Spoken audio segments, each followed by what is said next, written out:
माझे नाव ज्ञानेश्वरी कदम. नमस्कार, माझे नाव वेदिका सुरेश सोनकर. आमच्या शाळेचे नाव इंदिरा गांधी हायस्कूल उच्च माध्यमिक विद्यालय विज्ञान सोडून. आमच्या टीमचे नाव टीम प्रगती. आमच्या साहित्य 2 ट्यूबवॉल, हातपंप, पाईप आणि बाटली. हातपंप उपयोग हे कशासाठी? उपकरणांना स्वच्छ करण्यासाठी, ग्राउंडवर पाणी मारण्यासाठी, इमारतींवर पाणी मारण्यासाठी. याचं हे कसं बनवलं तर पहिल्यांदा 2 बाटली घेतली, बाटलीला 2 छिद्र पाडली, तर वर एक ट्यूबवॉल आणि खाली एक ट्यूबवॉल जोडलं. खालच्या ट्यूबवॉलला पाईप जोडली आणि पाईपच्या तोंडाला पेन जोडलं. वरच्या ट्यूबवॉलला हातपंप जोडलं. आता बघा पाणी हवामान.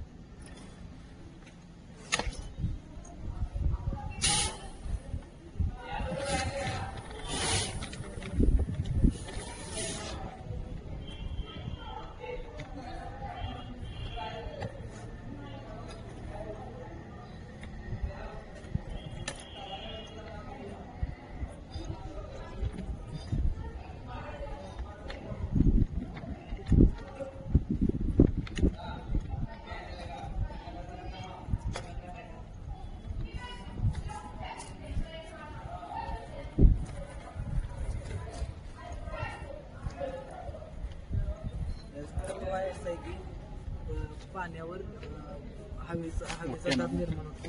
पाणी आवाज मोठा. बाटलीतील पाण्यावर हवेचा दाब निर्माण होतो. ते पाण्याचा दाब निर्माण झाल्यानंतर जास्त दाबाकडून कमी दाबाकडे पाणी वाहते. दुसरं तत्व आहे की पेनाच्या तोंडाला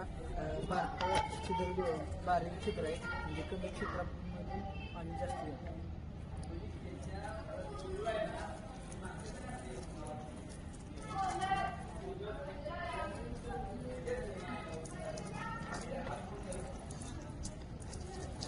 वर्क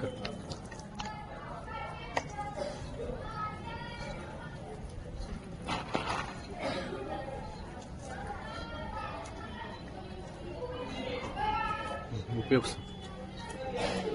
चाल. या प्रयोगाचे उपयोग हे फक्त स्नायूऊर्जेवर चालते. हे अल्पखर्चिक आहे.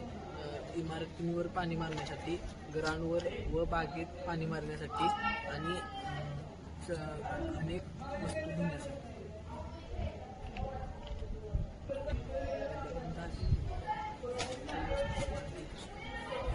स्नायूऊर्जेवर चालते. एक अल्पखर्चिक आहे व इमारतींवर व बागेत पाणी व उपकरणांना स्वच्छ करण्यासाठी त्याचा उपयोग